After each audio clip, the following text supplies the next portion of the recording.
Color TV. Color TV machiegni pacho. Ma e odwa. Matini kendo kanya kon mga juang kamar mara maintio kinjiri maket kod maindi kaponi ko kitudri kod wadekos kalo kanyo di endaga kanyo par kod dek bang sa ariyo ko gwen maket kod maindi moko kuom osewuok kendo osechopo kargi mar gowira umanyo ni kangoro godhiambo tinyalo yudo kaka inyalo dok dala kod uru bag moro kiting'o nyikwa mama wuo nyalo yudo gima ginyalo kete mesa. Par ni giseduogo pacho, ne gisechako duogo chieng' wuok tich ariyo tich adek, koro nye giduogo te odiochieng' noero manyoro nyakwara moga juang'. And then moko kuom samoro nitie pacho kanyo uti machielo ariyo adek kwarwako ni machiegni. Par ni wada bedo kod twak kaendi koda Mika Yudia Osoro ma bende omiya nying ma awinjo kawuono. Koro ka thuolo ni moso kanda jo kanyanam you full reneging. Nikech aneno kimiyo director nying mopok awinjo. Mose jo kanyanam miwa nyingi tema in go kata gira par. Ai. Nyingi nga. Nyinga Yudia Osoro Ochieng. Osoro ni neda. Actually nying mar Yudia Osoro ne nying dawa. A very unique name. I don't even know ni ento men gino chake nying no kogolo kuno. Okay. An Yudia Osoro Ochieng. Manyakure. Manyage miyala. Manotedo game. Masiayaka. Yala Masiayaka. Yala Masiaya County. Okay. Wan jo game okwadhi mabor. Wakendre manyuola. Mama nane nya game, baba na ja game. Atedo game, owadwa ja game, monyo kendo nya game. Odhi marach. Okwadhi marach. Fea matinde mon chamo to chuo chamo ni nidwan wacho chak golo fea kwa teru kai. Chuobe chamo fea. Hai, chuobe chamo fea. An director mar Jitahidi Events. Inano wang mingi choko dodo kangi. An director mar Jitahidi Events. Okay. Kenda an director mar Sage. Sage ochungni supporting girls in education. I'm very passionate about girl child. But Sunny, we are also doing inclusion of boy child programs. So, Okay. yes. Koro kibiro kaka wuono tibiro kirwako gudu mar Sage. Kawuono warwako gudu mar Sage nikech adwa wuoyo migawo mar nyithindwa. Erokamano. Kamano. Mapiyo piyo pinyoru nade? Kajulu, Kisumu County, Manyata, Obonga, Kajulu. koso mana ma ng'ato ruge ode? Sani tiruma gi meki udi weche japni e bwo piny ka sani maling' timore munupo makang'u winjo godiochieng' ni nosetimore. But so far paronwa chiwo maber, siasa ema medo idho. Weche siasa tamo wang'wa e gwengewa mek Kisumu County ka dhano wuok oko chung'. Ma jomodong' kogwome wan mwarito go kuragi. Dhano chung' nyaka mikia jomoko chung' to ni nyaka Elda Maraven to chung' Kajulu. Ochiegni penji to lit ni ang'o? Wada lit nang'o no to bok lit na ruok. Ero. Gima thago chunya ni to how well conversant are you gi gweng' mibiro chung'e no? Kosi chung'a nikech koro we have a constitutional right ni you have a right to vie for any position anywhere. Yudia. Intie mana ng'ato mokihero, nisechako goyo, okabiyie ni party leader miluongo no Oburu Oginga nowacho ne jatend piny owacho Migosi William Ruto ni these our people, good thing with them, when they don't want something they just tell you wadagi. And now I'm also telling you ni wadagi. Udagi ginga. Tidagi ang'o. Wadagi wach moro ni dwa thiro jende kik chung, wadagi wayiene gi chung. Ojende to chunga. In fact, en mor na neno ka nyathi matin wuok piny kendo luwo dream ne. I would be very happy. Okay. And that is why begin skunde. And CBC sani omiyowa program mar itimo gino ma chunyi dwaro timo. Exactly. Iwinjo. Koro mondo nyathi owuog sani ni dwa luwo politics at a young age. Atame nang'o. Okay, imiye igonye. Anagonye. Iwe thuolo. Kabisa. Siasa kemo kelo kaka uno nyakoro moga jang hoda ni mondo mwangi weche achiel ariyo adek ing'iyo kanyo ratir arita nyithindo e kinde rusa. Yudia skunde nyoyaw kendo gisebet kuro kuom thuolo buora bang'e to koro gichak giloro. Kamano. Ipam mana ni waseyawe kendo. Kendo ne mako dhoga ni itimo adhi reverse. Kendo sani koro giseloro. King'iyo ito boke mar standard mar ariyo. Ena elo yeni. Oyeni ele. Standard mar ariyo. Wach mundik kanyo en niya. Holding what? Holiday dilemma. Parents struggle to keep children engaged and safe. Chak nage kanyo. Wow. Midhiero ma jonyuol koro awinjo ni un go. Mokwongo rwakna nyithindo gi pacho. Mokwongo arwako nyithindo te gweng'. Kik iluorwa ne ma wan kodu kata wacho ga nu ne ma un kodwa. Akwayo nu yienwa wabed kodu. Holiday ni tin. To wagombo mana ni ber dute ma mondo uyudi. Kwe ma mondo ubedgo. Arwako upacho. Gigo duto manyutime e skul bende yienwa mondo wa discuss kodu. Wawinja anena achiel ariyo kaka uwuok e skul. Mondo wane kaka kudok skul, tudok skul ka un free. And very ready to learn. Penjina gini be submit report forms. Owada tindo gi submit report form. Report form tinde telo ni nyathi. Oh, I didn't know. Chon ne wafwenyo ni nyathi dhi adhi e cyber to wilo report form to suit gimidwan mondo ine. Gima en modwaro. Gima ene modwaro. Okay. Kano reme e school tiyudo ka koreme number 3. Ene men to. Kapo ni kwan no yudo C. C. To loke maber molokre D maber kata I moro maber mokia leo. Kiswahili no yudo E. Mano bro bet A. B kata A. Okay. Koro tinde nyocha jopuonjo winjre gi jonyuol ni namba simo mar janyuol. Report form chopo ni janyuol otieno kapok nyathi ochopo dala. Makapo ni ji koro chamo chiemo mamit otieno to nyithindo gi to ni par e gine nyithindo body ng'eny ni loro gotieno. Loro gotieno. Assembly. Yes. To kapo miyo ni dala cha to report osegacho. Report tinde kuongo ni nyathi dala. App moro mapali luongo ni Zeraki if I'm not kamano. Manyiso ni kang'o biro ka jo nang' chopo ot. To yudo ka duoko no secho. Analyze. Waikre da bet piny mondo wawuo kata ng'eyo ni tang'o momiyo reme subject ni. Okay. Mano bende miyo wa thuolo kaka wan jonyuol mondo waikre. Wa analyze report form mar nyathi. Wa analyze nikech being ni mind gima tinde bire simo. Yes. You are able to do a follow up. Okay. Ineno. Koro yot ni mondi war nyathi na ni holiday ma wan go jumba ariyo ni wamany ne japuonj mar kwan. Manye tutor. Manyalo miye puonj moro seche mendala. That is also another form of engaging our kids. Yes. To anto gimaber na tinde ni report kochopo chon, it also gives us easy time as parents mondo wabe wang'e. Kok inyal understand report form timanyo ng'ano machiegni kodi. Anko moro motegno. Anko moro motegno mondo take it through report form. Yudia, in kaka janyuol, midhiero ma nyithindo gi samoro kale en ni samoro giwacho ni un jonyuol ok understand gi. Nyathi no rem, oduogo gi grade mokine ka ber, ne oduogo gi C+, oduogo gi kata gi B. Ineno maneno ok mori ato no temo kotende kod capacity ne. Wawuoyo nade gi nyithindo mondo mi wa motivate gi kinyo mede kata marks abich in each subject. Just as ing'e ni nyathi ni ng'eyo makata owuondre. Correct. Nyathi kinyuolo chakre primary school iseng'eyo standard ne. Gi rang'iny. Gi rang'iny ne. Monyalo chope. Gi gimonyalo timo. Ing'eyo kaka inyalo study nyathini both physically and mentally.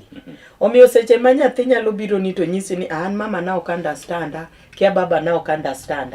En bende onego understand ni ng'eye mohingo kaka ong'ere. Okay. Iwinjo. So this idea mar ni nyithindo wacho ni ok understand gini, I don't think it is the truth. Kata gin be ging'eyo deep down their heart ni it is the truth. We bring up children in the ways ma wadwan mondo gibede. Okay. We mentor them holistically. E yore te mwadwan mondo gitimang'o gibede. Okay. Ing'eyo maber ni nyathina ni to ok nyal sombo pi gi wiye. But ka miye gari to onyalo dhiro. Othewe. So wang'eyo where our strength olai gi nyithindwa. Seche mi push nyathi to do something kati dhire ni mind e kiwango madwa ni chope. Ok idhire nikech ikia. Okay. Idhire nikech ing'eyo ni potential ne you know. Potential ne you know. Iwinjo. You parents won't give peer pressure. We have a lot of families. Ni wuod ng'ane nyo yudo A, inang'o mi yudo C. No. Our neighbors got a good grade. Why are you not getting? Maybe you are in more or less the same schools. You can be in a more or less the same school gi nyathi ma perform bright and perform maber. But nyathi is average. Please kiki push nyathi no perform like somebody else. Kata in kiki nyis nyathi ni ing'e ni na bet number 1 in school. Okay. Manok in. Do not allow nyathi no mondo chak live life ni. You get wacho ni in to Ero, exactly. Exactly. So treat nyathini ni kaka NNN. Iwinjo. Seche ma nyathi ng'ane yudo A, ikiano yudo A kiwango mane. Okay. Ikiano yudo A no nang'o. Samoro yudo A ni bedo gi ng'ute oting'o neno gima mani ondiko. Mana dier. Samoro yudo A nikech jogi baba nen director school. Koro nyathi director konego bed ni re. Imedo ni matin. Nyaka med ni matin. And that is true. Ok samoro go yudo NK school be kwalo. Mago be timore. Mago bende timore. Okay. Oyudo NK school bende kwalo.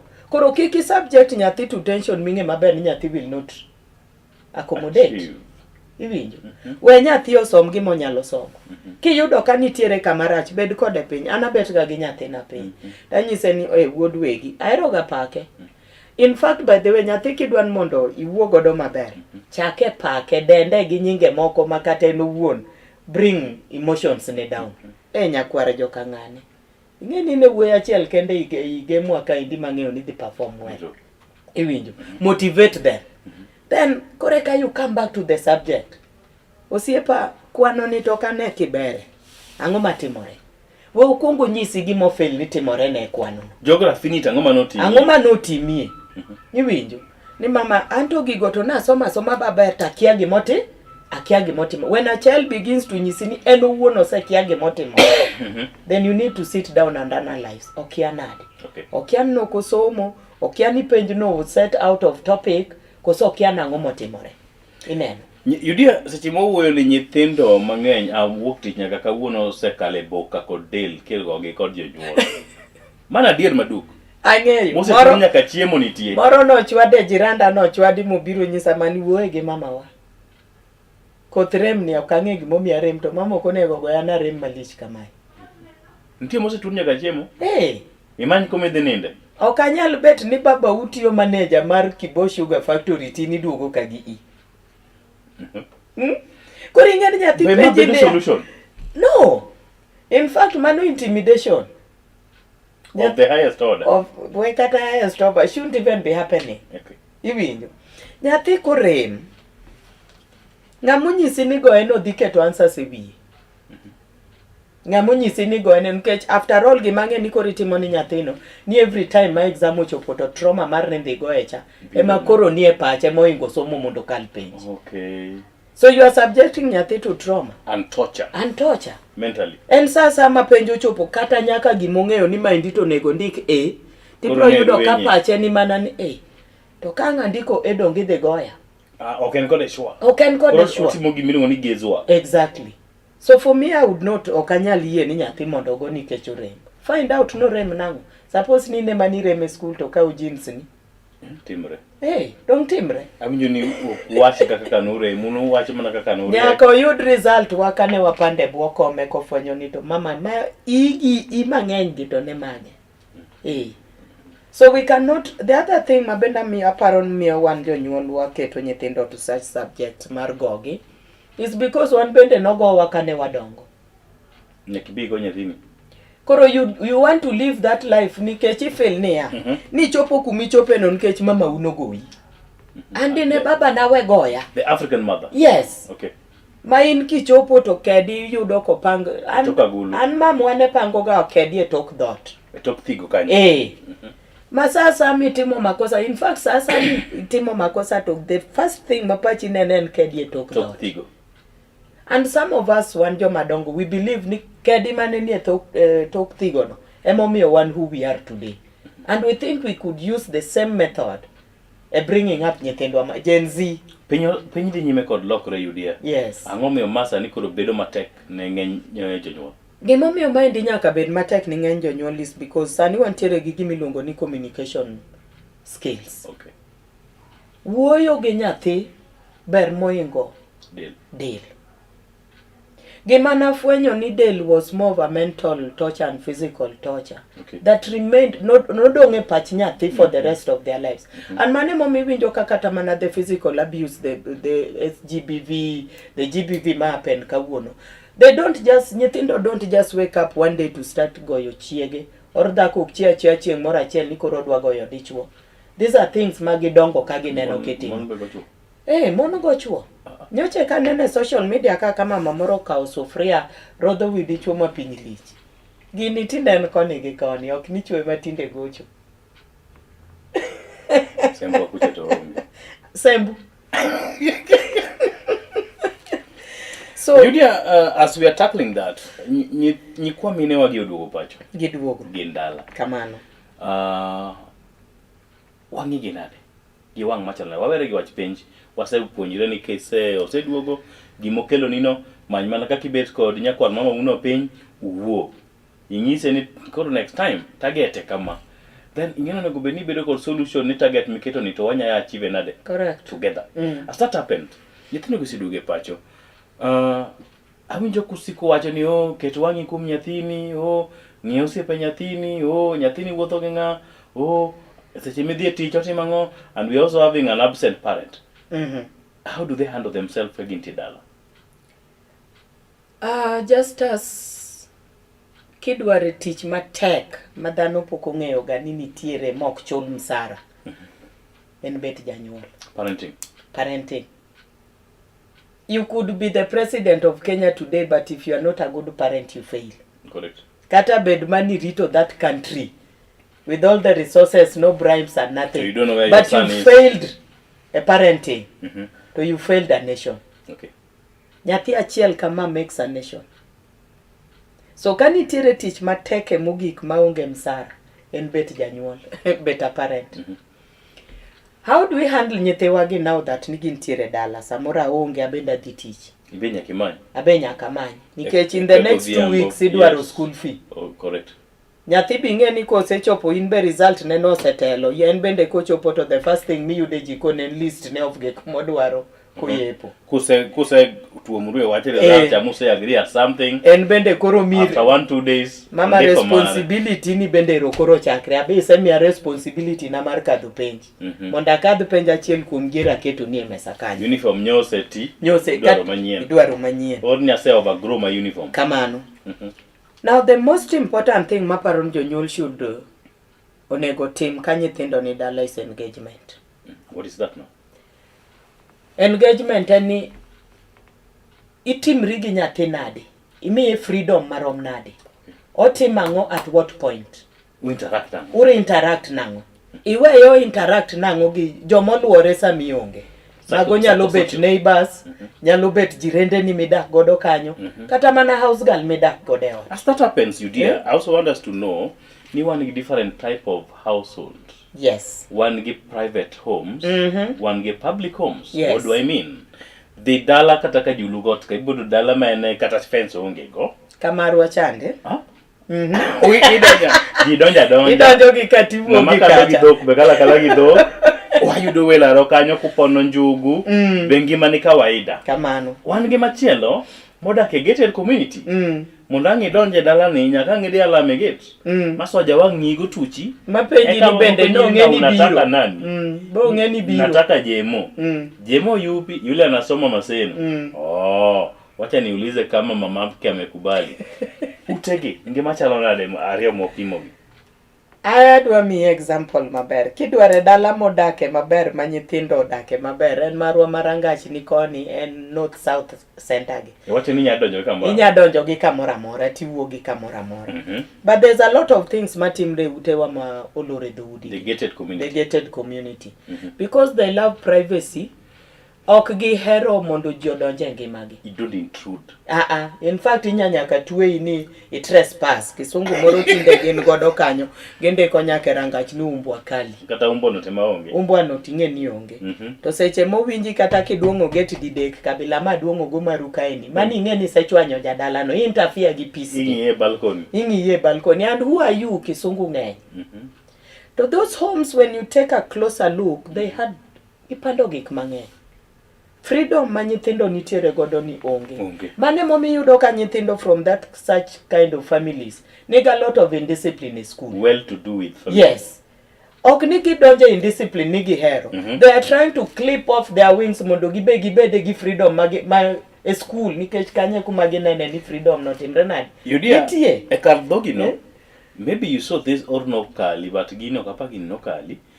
Then in neno tipo moro ma school anyalungo nyinge because it was in the public domain.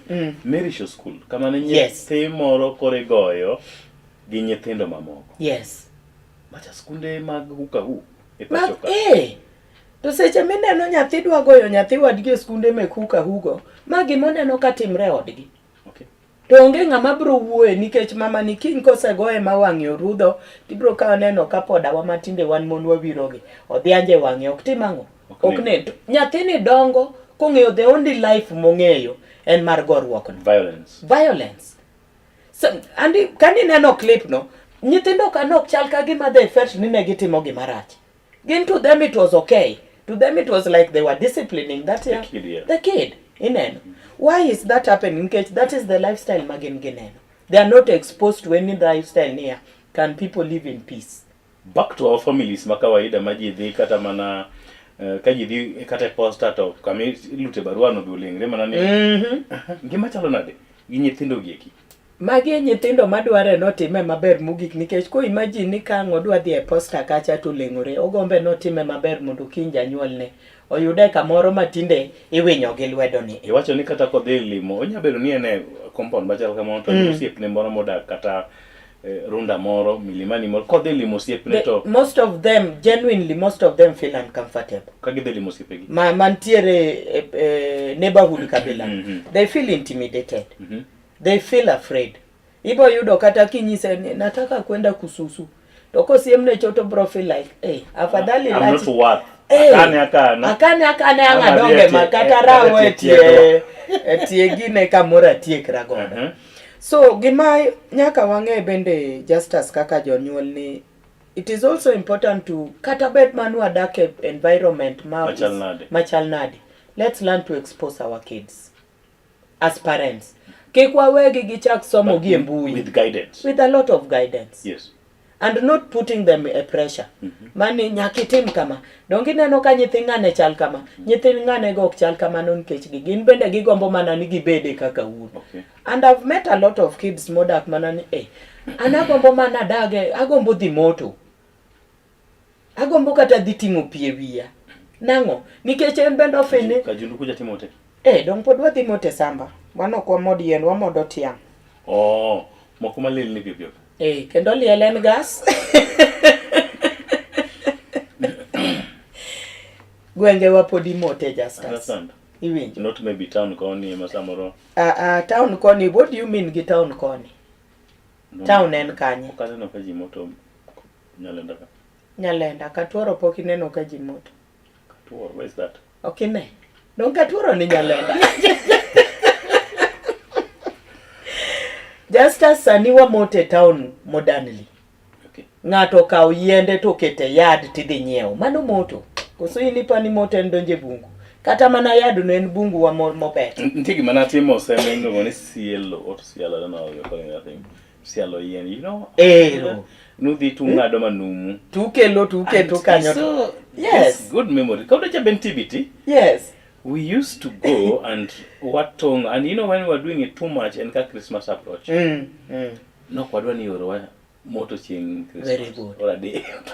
Very good. Koro. Ne obedo gi ego. Mono kaje ni chieng Christmas idhi moto nade. Kendi nyalo rwako lawi moro maber miwirri maber. Yani morni endi chunge stage kikwado no ori gik mang'eny. Ori tieko gikigo chon. Ero kae to. So moto wa masani justice. Ni e yad kumineno ng'ato dhi mode bungu. This yalo nige bungu to kele site tin kore de kawe kanyo. Okay. So moto is still there. Angoma nyithindo geno go be engage themselves in kagintia holiday masa moro tinde nyithindo we African culture monego be ne watimo mondo mi kagidoke school to their wholesome. Antiere gi group moro sani miluongo ni Kisumu Nyinam Network. Kisumu Nyinam Network sani timo gimiluongo ni duoko culture wa, reviving culture wa machon. Okay.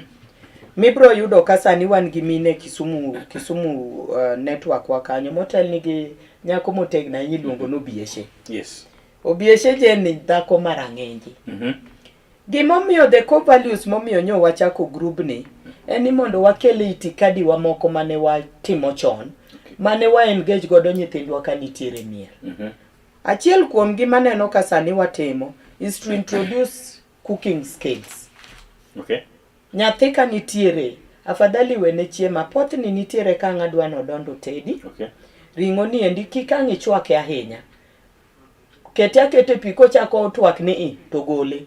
Ingendo ready sewe ni nyathi sa tich moro monego tim to ken tich kende. Okay. Already an gi learning process. Iwinjo. Wantiere gi gik moko miluongo na bila. Okay. Masani watemo mondo waduoki. In ng'ama dichuo seche ma nyathini oduogo dala. How often mibet kode mondo igo kode mbaka? To mbaka ni bende sani utinde wawe nyathi ma mondo chaki. Yes. Baba, ya tich idhi nade? Adhi maber. Tich ne chal nade?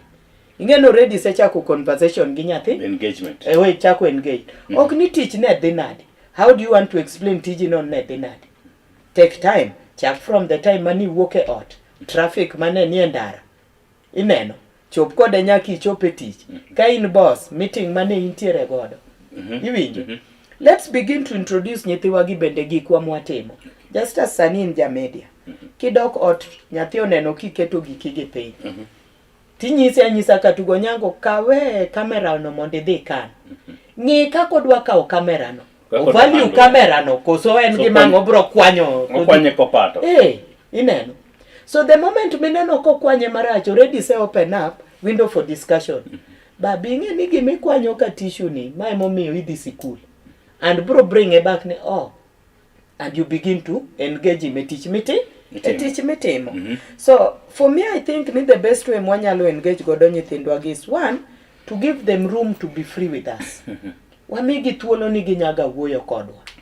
Remember na a lot of things timre skunde sani just yes in bende chakode kapok atidonjo mane a result. How was school? Achiedh nade mano kale pek mane manunene school skunde gi nyocha magi motimre unu handle gi nango nikech schools winjo weche gi te unu timo gi nango I like 10 school notime nango. Yes. Nitie ndalo moko na winjo ka japuonj ma Kisumu gal chieng' mane Raila otho ninyalo nene mbui ka principals gi head teachers break the news to nyithindo ni the late Enigma Wawito Ogai. And you saw the emotions mane nyithindo nitiere godo konyisgi ni ng'ama ne gigeno otimang'ono owito ngimane. Why was that happening? Nike jopuonje gi bene prepare nyithindo for an emotional outbreak nika gichopo dala kik gini buogi ni jatelo timang'owa oninde bade.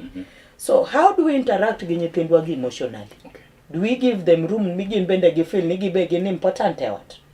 Koso gin ka gisebiro to in nyathi conversation ko chakre in nyathi okiwinj pachi samu chieme mesa mbaka mane michako mondo ine ka nyathi donje.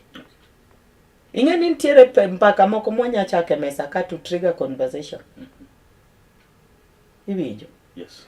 Ing'ado ringi moro ichamo wono nyango to kawuono ticha dhi nade? Kitieko gi wono nyango tibire nyathi mori na we ni mondo ilos alot. Challenges mage mine ekinde milos alodi no iwinjo. The conversation we must be open to gima important ma jonyuol nyaka ng'e is we must be open to communication. What is the challenge ma kinde ma samoro kibedo thuolo kod jana ma samoro koro pinye mochako go kode mbaka ogandni mamoko? Nyocha winjo kosiepa moro wacho na statement moro ni the only school mokibi chule school fee to bro puonji maber en ulimwengu. Binisega winjo statement. Asa winjo ni asiyefunzwa na mamaye ufunzwa na ulimwengu. Ulimwengu tena. Ulimwengu ni gani ngata mibro rodho go e po penye ni kapod ngima. Onya treat maber kata marach. But most of the time I've seen ka ulimwengu ok treat ji maber. Tulung mana joma notamre winjo gima ni owachne. Erokamano. Mane momi aduoki e penjo mi penja. Yes. Nang'ono mabro timore seche moko wamiyo nyithindo thuolo mar ni wanyalo bet kodgi piny wago mbaka. Seche ma ulimwengu bro kawo role ni as a parent, you'll not like it. Obro kawe in a wrong way. To ulimwengu be pok nopuonjo ga nyathi mochiko yo. Nango, there's a lot of hatred and jealousy and competition in the community. Iwinjo.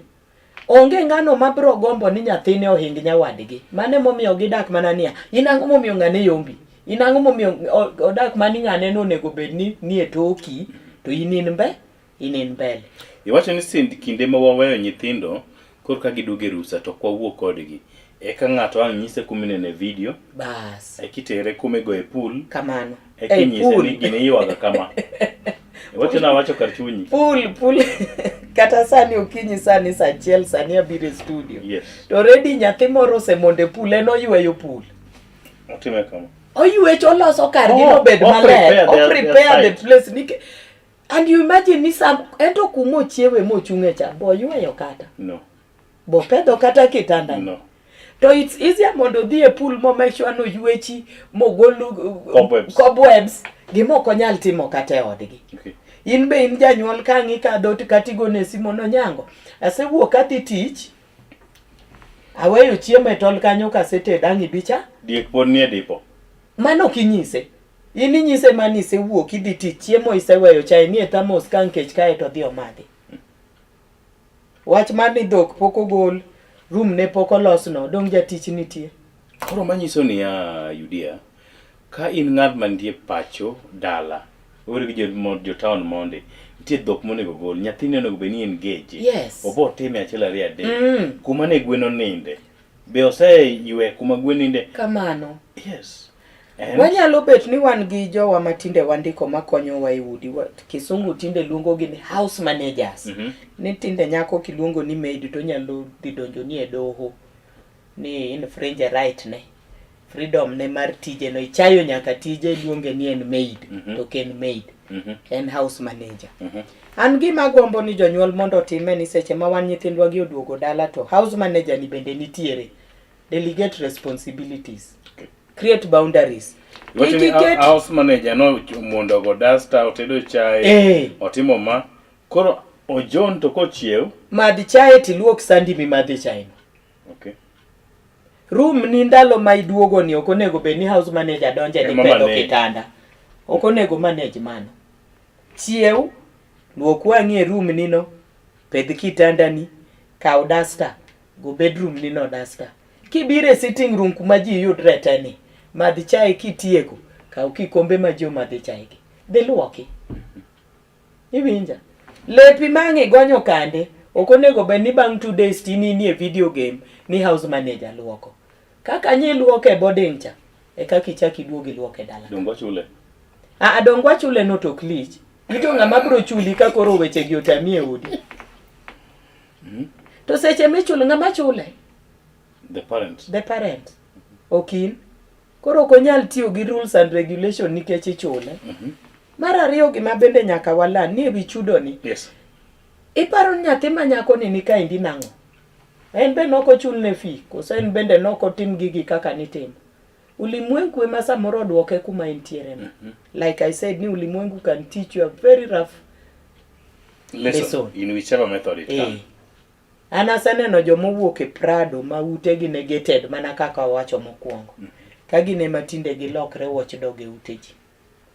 Gine maging'iyo ngima nyithiji. Yes. Gine mipimo ne nyaka chiemo. Kamano kendi nyalo mana chiemo ka wasichiemo mwayieng kapok wayieng to kinyal chiemo. Makaponi to ma endi ndalo manodongo chande to nonyalo puko nyaka chiemo nikech it was too much. What are we learning? Nyithindwa be ong'e value of food. Nyathi bro mang'eyo value of food ka in janyuol mokwongo iseng'eyo that value of food. Remember ni the first lesson, the first school ma nyithindo some is you. True. How do you treat food ka ni out? Unun gi chiemo mako chamo dong tinyiso house girl ni iyo mwaga usiweke kwa fridge. To wan mwaonge fridge wadhi mwaga e kanye kata wadhi kane kanye. Dong nyaka ng'i kane yi. Koro chiemi yieng. Just as Ingeni kwa dongo e kor gweng' Yudia, to minwa nyagi nera Nyasaye oket chunye kama okwe, ne ok mor ka kuon orume san.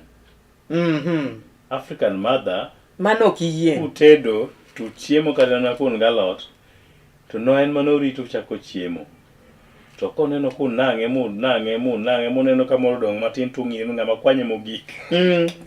Wacho ni nyikwa meno wage kotemena. Okoyieng. Kwa meno wage onindo kech. Mano ndalo chande mane yo maning'yo ga godo ni nyithindo kata joma idak godo yieng kata okoyieng. Okay. Chiemo ne nyaka cham madong. And just as gima nyaka bende ing'e ni ndalo chande ndalo mane wadongo.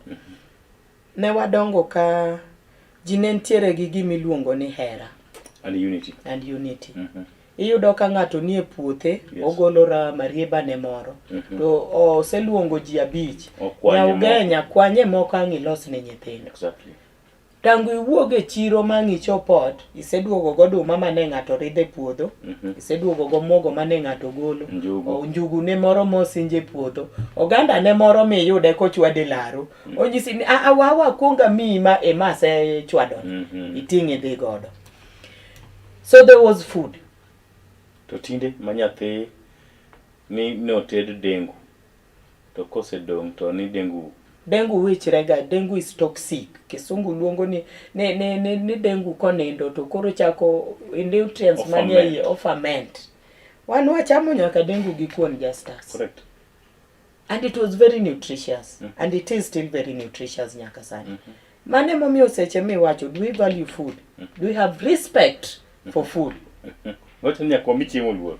Chiemo nyaka mi. Once I meet few colleagues, senior councils, I mean, I don't go ni senior citizens mangeny. Some I don't go good by the way when I'm in the field. And you know that. Yes. Koro kwara muga giji to samuru chiemo. I see people having their hats off while they're eating, and I want to ask, why are you having your hat off You while you're respect eating? food. Hey, Ro. Respect I love the way you're putting it. just as if you cannot respect food. Nyiso ni kata ini wuon ok respect gima donje dendi. I see them doing that. Ogolo, Kendo nyalo golo nyaka kata nen rings ge moko ibo yudo ka joma mine nyalo golo market etie bag mochiem motieki mologi then ineno kokao ugute no to chako nikech food is life. The moment michako disrespect chiemo, you are disrespecting yourself. Winjo.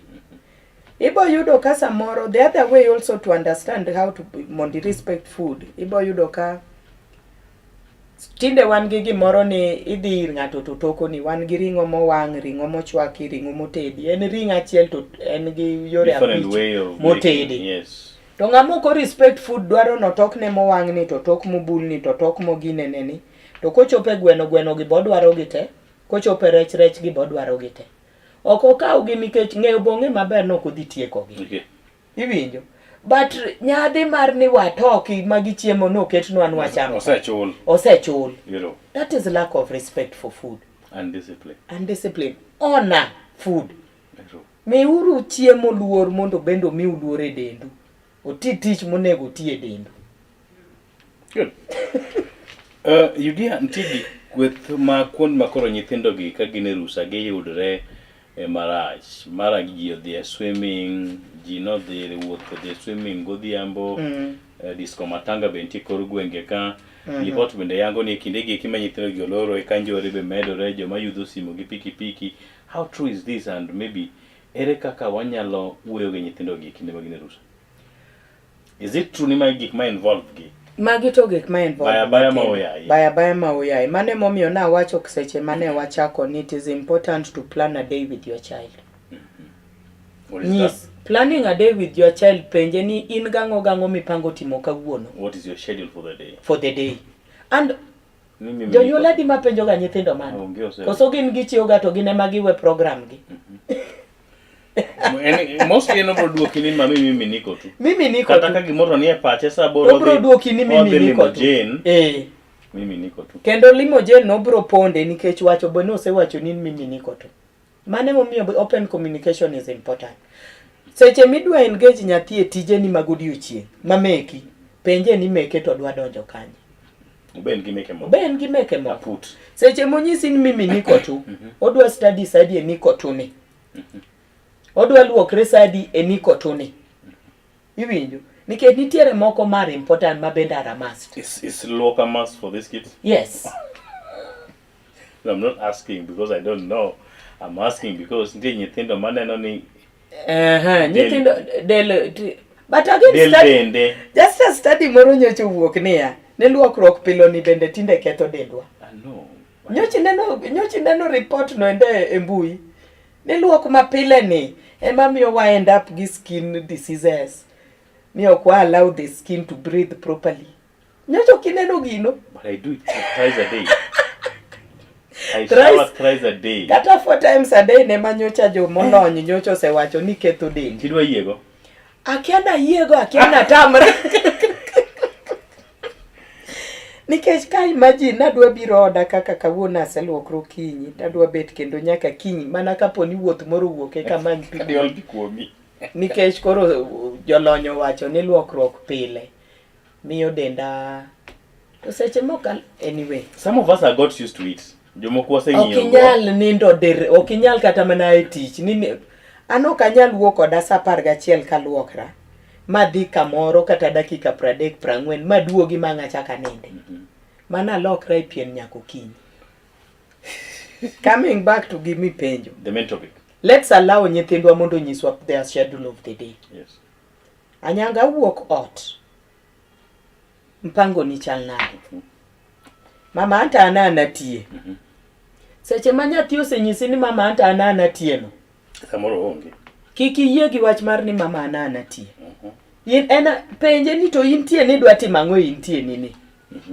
Kech mane mango bro ka usibe moro to donjo neno gik moko nego one nikech ena tie.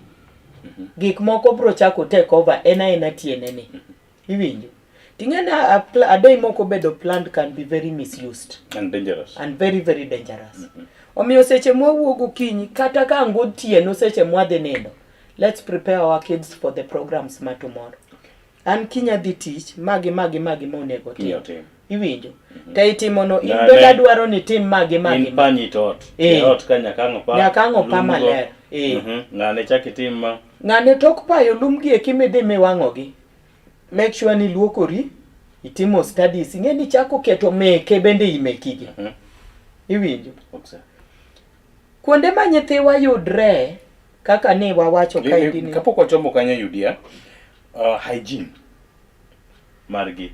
Kama ina wach lok ni boke wawacha. Why is it so key? Ang'o momiyo nyathini maneni dala sani onego bed ni ong'iyo hygiene ne maber. Obed nyathi ma wuoyi gi nyathi ma nyako. Nyathi ma nyako tawinjo ni un more disadvantage than nyathi ma dichuo. Hygiene mari nyathi ma nyako kana nyathi ma wuoyi onego mi kipaumbele why?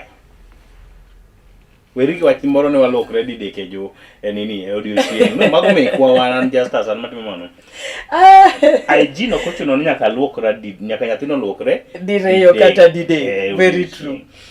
Chieng' moro nyathi moro ne awuotho godo to I notice ni lake ne biro ratong'.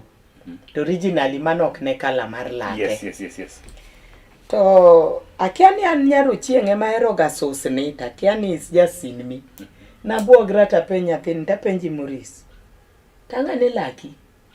Kendo nen gi confidence. Do henyini. Ongiro. Anyisen to laki matinde biro mama ratong' ni rudho laki mogik karang'o. It took him around a second to respond ni ingen by the way nyaka nya school poka rudho laka. He's a young boy. A young boy moa e boarding. Oduogo dala. Tapenje ni to e school bi paro ni ga ni rudh laki. To school ma kichio to jite oseting'o toothbrush ine mako kiting'o mari to dibedi. Ineno odd one out. Yes. Tapenje what has changed dala ka? Yo kinge ni ngama encourage mondi rudh laki no dala ka maonge. Baba en kuchio to wuok odhi kwath. Mama en kuchio to daka laro mombudre gi ngami dwa neno koting'o toothbrush ni rudho lake dala ka. Makabok rudhi. To donge mowinjo ko wacho ni ngama encourage mondo rudh lake dala ka ni maonge. Where does hygiene start from? Ni nyithiwa. They watch you. In kichio titimo mana. Bose neni e chieng' moro kichio. In a sink or maybe a tie chiel moro ikaw bao moro. Yini nyaka wa balance jogi jomoko jo sink jomoko jo tie chiel. An gi dawa mok nyal rudho lake gi toothbrush. And yen moro ma odhi getie bao moro nitie madum ga mamit. Exactly, I know about it. Koro en kochiew tiyude kokaw kome marabana to bete tiende kanyo chomo rangach to turo yien no to rudo lake. Anasegolo leke na 4. Dawa no nyaka sani is almost 90 to poko golo lake kata chiel. Nikech owacho ni bao no is medicinal. Iwinjo. Oye kuom yadho no. Kendo geno. Nyaka sani kaka nodongo kurudho lake gi bao no. Nyithiwa gi e kibro mana follow hygiene ka in bende gin kaka janyuol gi. Hygiene ni chal nade. Seche midwa nyiso nyathino pad dirot. Tiende ni odwa duogo yudo ka dirod ni oyugno donge. Kaka no pa e rusa mokadho. Kako duogo pa e rusa mar ariyo. But we have to agree ni nyaka ong'e ni nyaka luokre maybe once a day. Mana dier. Lake nyako rudi. Onyathi ma wuoyi vest morwako iye. Nyaka bed maler. Kech obviously gima pia oko nyathi maduong' to nyaka one. Mano to ero. Kech gin gi girlfriend, boyfriend. Mano bang' wadonje. And then en gi jasemene ma iye morwako. Yes. Jakodongo ne ni to treat nade. Jakodongo gimana nyocha an gi nyathi mawuoyi. Boxer kata pete. An gi nyathi mawuoyi. Ma kanadhiga kondiko list ne mar gik modwaro. To the first thing mana kuongo ga ng'eyo ni to bondiko pete. Bondiko jakodongo. Bondiko jakodongo. Nikech just like nyithindo manyiri, it's important mondo gin bende giwilo pete. Their panties. Their panties. Yes. It's also very important mondo nyithiwa ma yawuoyi bende owilo pete. Chenro ni ji mang'eny winje kendo ang'e ni nyaka nyithindo winje. Nyithiwa manyiri wantiere gi gimiluongo ni neno malo. And this comes every month. Yes. Different dates. The monthly period. Yes. Yes. Nyithiwa ma yawuoyi bende wantiere gi gimiluongo ni premature ejaculation. Oh, endo ko neno malo. Ginok gine malo. No, I didn't experience that. What is that? Nyithiwa ma yawuoyi sani king'iyo opete ni mar nyathini mawuoyi ibro yudo ka en bende tinde onyalo chako bet gi wang' moro kala moro mapogore. Just as I've never seen bet machiegni gi nyathi. Poka neno.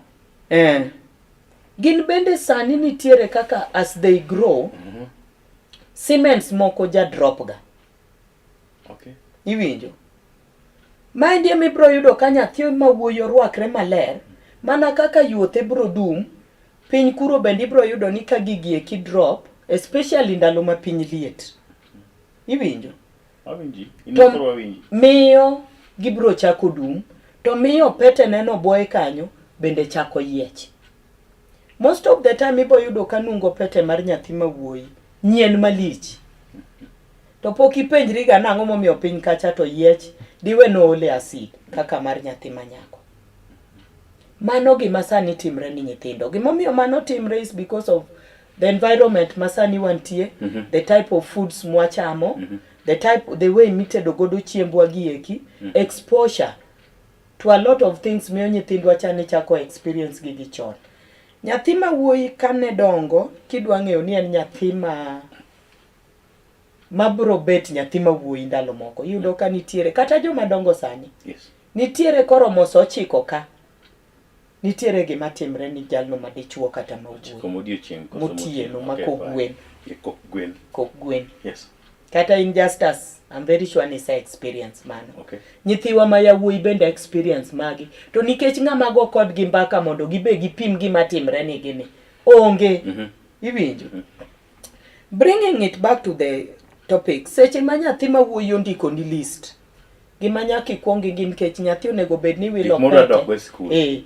Every 3 months nyathi onego bed ni nigo pete manyien mawuoyi. Nyako to at least weekly, monthly onego bed no wilo wardrobe ne mar andis. But nyathi mawuoyi wamiye ga around 3 months. Iwinjo. Nikech mar gi chande oken massive kaka periods mar ng'ama nyathi manyako.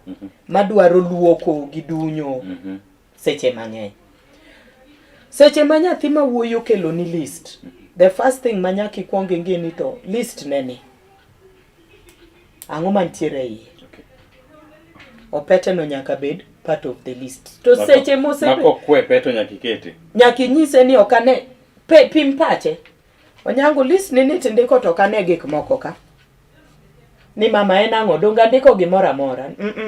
Kawane list no ng'iane kendo. Jog his memory. Ng'iane ka bo paro that is one of the key things monego bedi ni list no. Ka onge tinyise ni beda inawe ani nyomo gi karang'o. To wacha ni mama si niko nayo. Niko nayo. Kende in fact look at the facial expression. Seche monyisi. Ko puonjo monyisi mama niko nayo. Ng'eni onge. To kineno ka like gero moro bete mama into nyaka inawe ana marwa kidwa wuoyi. Mano ng'eni entiere go. But osechako bet aware ni gigi nyaka timang'o. Eda nyocho se yudo pocket money ne moro nyiewe go. Okay. Nitie. So what I do with my son, antinde kose mi a list, my notice ni mano onge. Wabro go mbaka. Wabro nyisa o nitie ki ang'ono but anyise ni kata ka nitie pod meda dek moko. Okay. Iwinjo. To remember ni sama omed adek gi ema kendo koro bro ber ne rwako moingo manyocho wacho ni The brand new. and then allow them to go and do that shopping for themselves. Kiki yerni. Miya in fact kidwan mondo nyathi obed free kodi on such things. List nature nondiko 1500. Miya 1500 no. Nyise ndi nyiew gikigo. Kango duogo the first thing mobro nyisi. Mama kawuono na yudo sidweche ka kuma beyo. You'll not even have to ask. Yes. So hygiene is important, it must start with us as parents. Kaka gine udi, onego bedni ka gin dala, ing'eyo ni nyathini orwakre nade, to boluokre, to isa wacho ni schedule ne mar study be nyaka oketi. Yes. Ong'e ni osomo side nyaka kik iwe owuondre. Moketo nyaka pie tiende. Miye opportunity mondo en bende meke mogombo timo chieng' nono otim.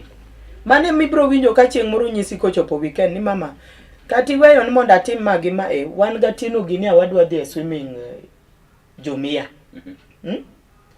The first thing monegi understand ni yes gidwa dhi swimming. What is about this swimming? Okonya bede bede samoro swimming. So, swimming aminga kama. Okay, udwa dhi swimming ng'un gi ng'a. Wan gi ng'ane. Ng'ama chulo swimming no. Iwinjo. Nikech gidwa dhi poko kwa ipe swimming to gin tayari gin gi program mar dhi swimming Saturday. Kinyen saboro. Kinyen saboro gin nyaka gi time giseng'e joma dhi, but who is paying for it? Why is this important? Nyako bed important kech ma indie mang ibro yudo ko otieno moro ose pango gi kocha. Dwa chudo ni giting'eyo ni nyithiwa masani gi bende gi kwa ni pesa gi ok dhi nono.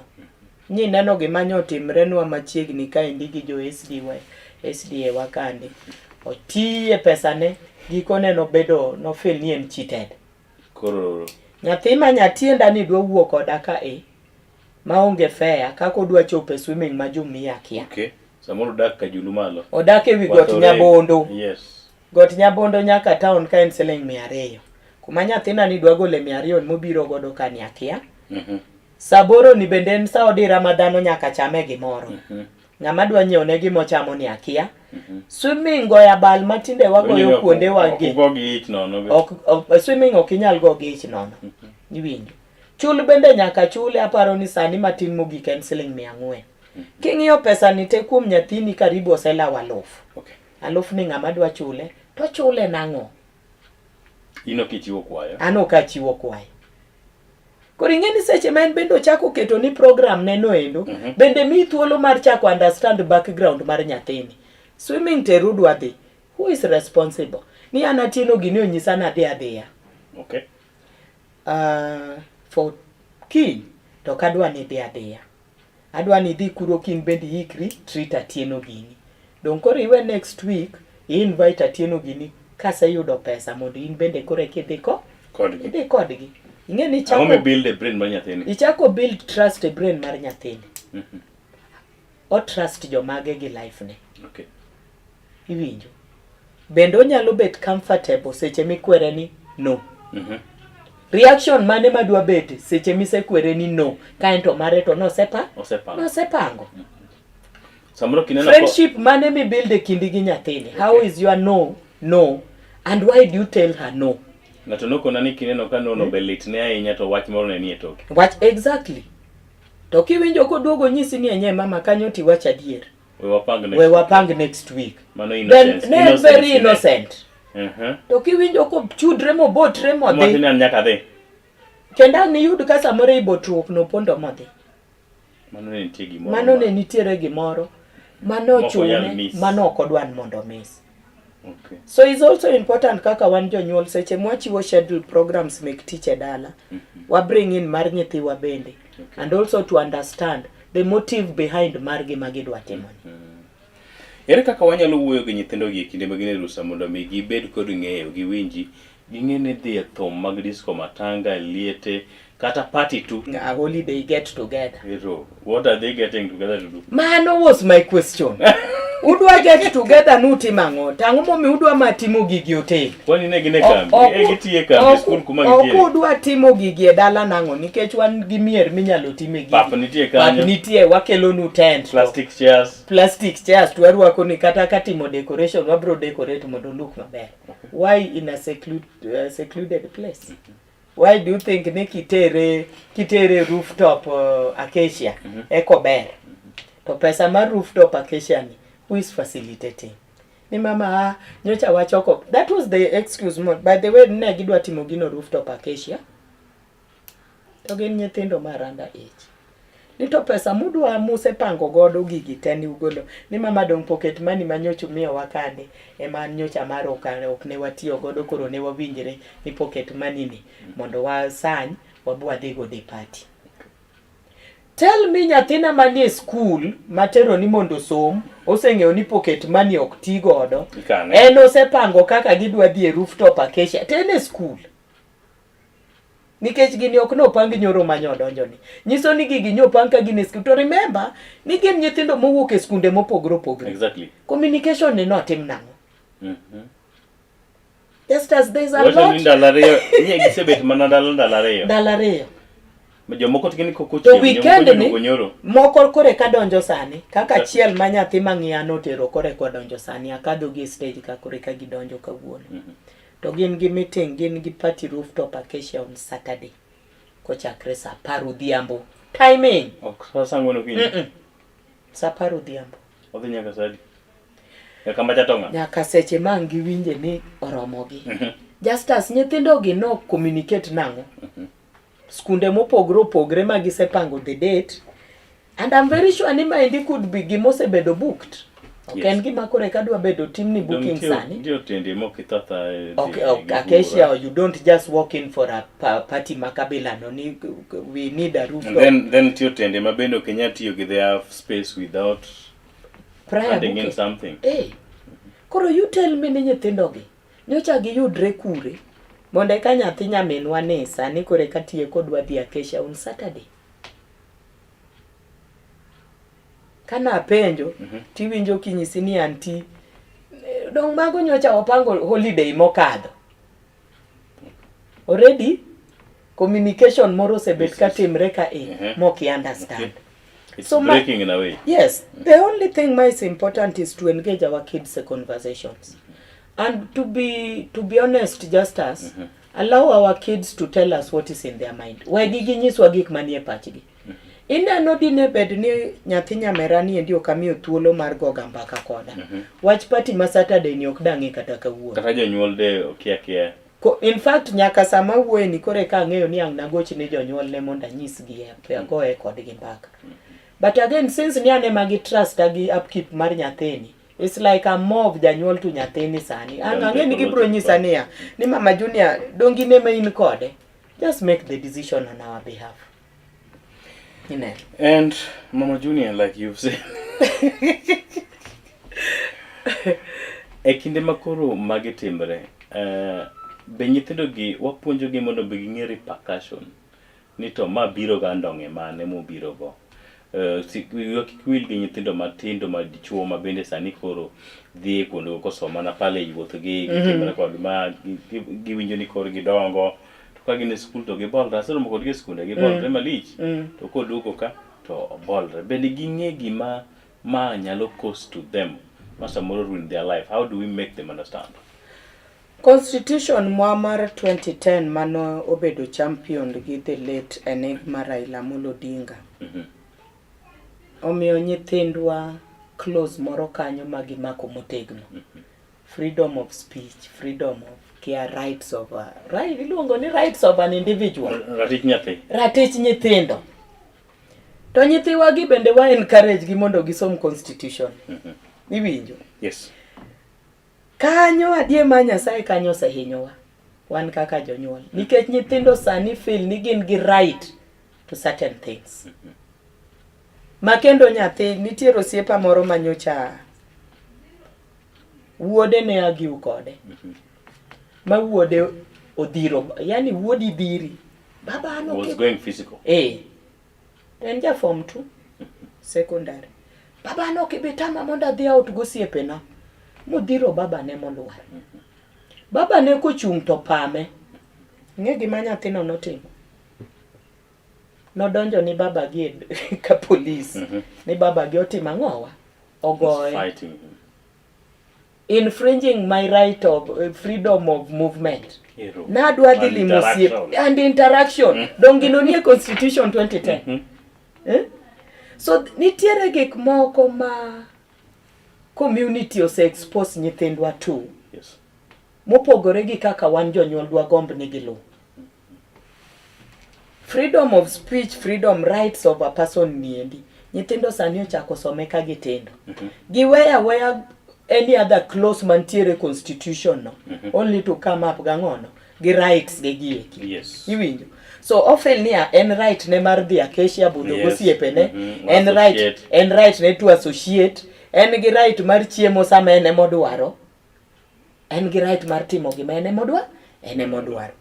It is important kaka wan jonyuol mondo wan bende we go back to that constitution wan bende to get to understand and understand also the boundaries must safeguard the rights make nyithindwa gi. One of them is age. At what age my freedom can be practiced. Ng'en gi chano where mostly it was more of open kanyo. Ineno. Oko dictate iga. Emi yudo ka nyathi ma nyako kosemako ich sani. Mama no repercussion of bad behavior, no? Yes. To bro nyisi ni an gi right mar gole. Mana kaka ne en gi right mar yude cha. Kendo en gi right mar gole, kendo bro nyisi ni en gi right mar dictate gima timre e dendi. Yes. Ang' ni time nade. Sama ang' itame to dhi luwo the wrong method of timo abortion. Okay. Ma bende at the end of the day nyalo hinye. Iwinjo. Samoro it's not constitutional. Yeah. Iwinjo. But obro nyisi niya, ni since ni mano dende en gi right mar timo gi dende gimodwaro. So as parents, there are some things that manyaka kaka wan jonyuol wachak ng'iyo matut to waketo boundaries. Seche ma pok inyiso nyathini nindo oko yae nyalo miyi achiel ariyo adek. Yes. Iwinjo. To onegi understand niya, odwa nindo oko on what ground? Wasunge nigi gimoro mar mami today is our sleepover day. Sleepover nyithi Afrika dhiga. Donge sani to nikech ginene mbui koro wan bende mami wadwa dhi sleepover. Sleepover ni en ang'o? Ang'o mobedo part of sleepover ni? Ang'o miyo nindo mit mana Ang'o momiyo nindo mit ka jirani moke odaka? Samoro in nyaka ni mo mattress 1923. Okay. Pokichaki moe, ong'ich en garufu ne moro kanyo. But odgi morin, timoyo mattress every week, iluoko gi downy. Untu ng'enu luoko gi nyarabara wani. Or maybe there's a different agenda. Kamano ka weche om. Dakika rom kanya par kod abiriyo. Kamano ka weche om. Dakika rom kanya par kod abiriyo bang' sa adek okinyi ne maket kod ma. Adwaro mondo mi thuolo mondo mi ikaw thuolo mondo wach mogik ne nyathi ma nyako kod nyathi ma wuoyi kod janyuol kod jarit nyithindo. Wan gi jonyuol be, wan gi jochiw rit. Yeah. Ka watieko chenro ni. Mokwongo Justus agoni erokamano kuom thuolo kabila ni. Mimiyowa mondo watwag gi jonyuol kaachiel gi nyithindo. Akwayo ni jonyuolwa mantiere mier ka wanyalo ga yudo thuolo mix seche kabila gi ma watwag gi Jokala TV to nyithiwa bende obede piny ochikitgi. Nikech wawacho ga ni information mochiw e dhog ng'at mar adek ok wuog ga kare. Ber ka gichik third party information must always come with distortion. Yes. Kisungu no tek nyikwara mogi but mane kaka en. Nyithiwa masani wantiere gode rusa. Gima important ni bedru thuolo gi jonyuol kata jogo mudak godo e ndalo rusani. Kik wabed gi luoro mar chomo weche tir. Justus ka wach moro thagi to chom wach no tir gi wiye. Mondo konyi chon. Depression miwinjo wawuoyene is very subtle. En gima donje seche mikiano donjo nade. To mondo wakony nyithiwa gi chon nyaka wabed gi gimiluongo ni open discussion and open communication. Wachiwre thuolo ni sama kama en sawa mar bet piny ka wagoyo mbaka. Ni wan jonyuol wa create time ni nyithiwa gi. Wawewe nyithindo ni house managers. kwae rusa in bende kata mana chieng' Jumapil moro saa 8 ni ja pastor kawuono tang'e ni meeting mar kanisa nitie but an bende an gi meeting gi nyithindo gi anyuola na madak godo goe uru mbaka. Mogik gima gombo ni mondo wang'e en ni wachake uru introduce nyithiwa to extended family. Okay. Wachono nyamako bad Nyarwaya. Nyaneno kotimore. An gi kazinda moro nyocha ni US. Oyudo nyako US mokendo magi nyuolo nyithindo 2. Min nyathi ma nyako ni nyotho. Kore ka nyathi ma nyako wacho ni mama na otho, kotang'o pich mama ge to yudo ken wai chuore manyamin babane. Koro cousins okendore monyuolo nyithindo. Waduoke uru itikadi wa machon. Nyathi ka ja town tere odhi odage gi dani dala. Kata juma moro achiel kochako duoge. Wamiye uru extended family opportunity mondo bede part of family wa my immediate.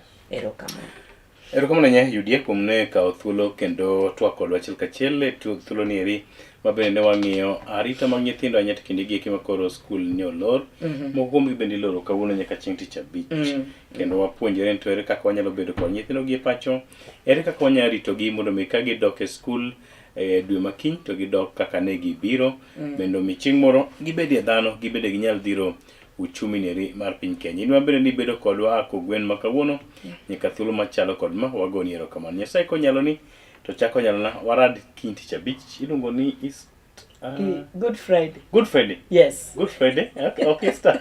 Easter and Monday. Easter Monday. But gigo te iluongo ni Easter holiday. Easter holiday. Good Yes. Friday, ubed Good Friday maber. Ichano nongo Good Friday. Koso we doctor. No, antiere gi program manon achano mar rawere Good Friday, but since ni kore ka nyithindo duoge pacho nyocha gi kwaya mondo achwale juma maluweno wantiere gi mpich adhula. But I was forgetting about that.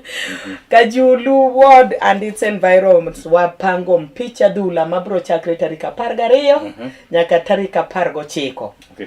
Ma waluongo rowere wawate. Mano is another way of engaging nyithindwa ndalo moloro. Ahero ga timo mano ndalo rusa.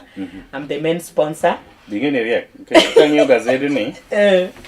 Just a quick one nyakora mogajua ngapo kwa tieko. Kang'iyo gazeti tema mogik. I think it was in the last page.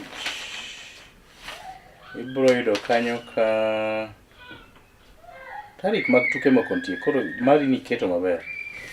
Mara en tarik 12 nyaka 19. Daily Nation.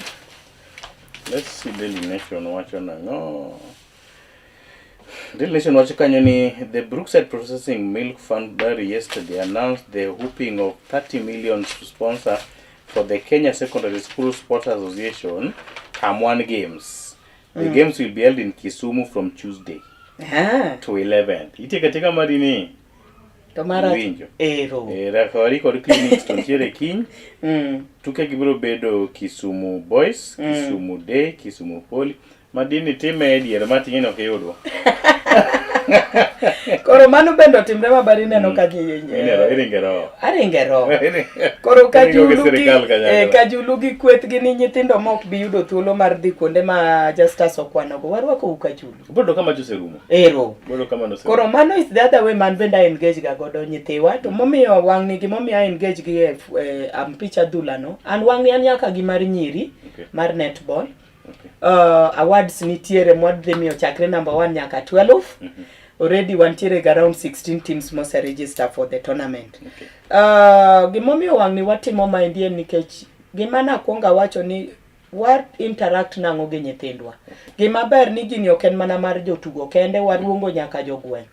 Gibro biro wabro bet kod gimiluongo ni civic education, especially on issues mar election mwachomoni mondo nyathi ong'e nikech sani winjo kokwawa ni mondo ter nyaka voters registration campaigns e school nikech wan gi nyithindo jogo mosechopo higni 18 midwaro ni mondo kaw voters card.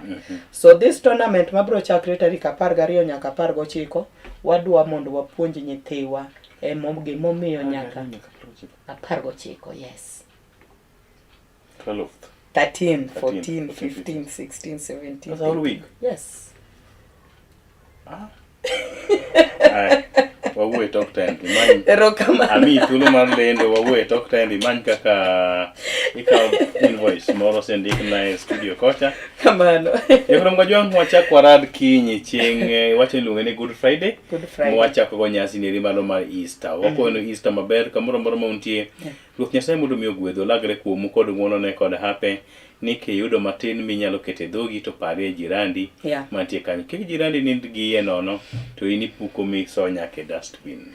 Iluonga ni Justice Adoyo, awuot seme ubed kod tich ang'wen maber. Happy TBT.